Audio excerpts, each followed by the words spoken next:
İyunun 20-sində Abzas media işi üzrə təqsirləndirilən şəxslərə hökm oxunub. Hökmdən əvvəl jurnalistlər son sözlə çıxış ediblər. Stat: Biz azad söz, müstəqil mətbuat uğrunda azadlığımızdan məhrum olmuşuq. Həbs olunduğuma görə heyfslənmirəm. Bu da bir təcrübədir. İlham Əliyev bizim fiziki azadlığımızı əlimizdən ala bilər.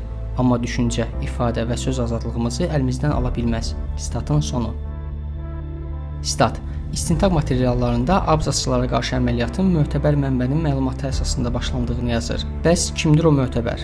İstintaq orqanı, məhkəmə də o adı bizə açıqlamaqdan imtina etdi. Amma biz o adı bilirik. O mötəbər mənbə Prezident İlham Əliyevdir. Çünki araşdırdığımız korrupsiya cinayətləri ona və yaxın çevrəsinə toxunurdu. Statın sonu.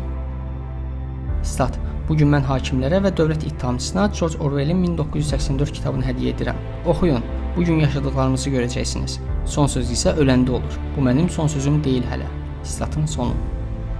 Stat: Hakim Rasim Sadıqov proseslərin birində demişdi ki, gülün, görəcəyik axırda kim güləcək. Bugün axırdır, amma yenə biz gülürük.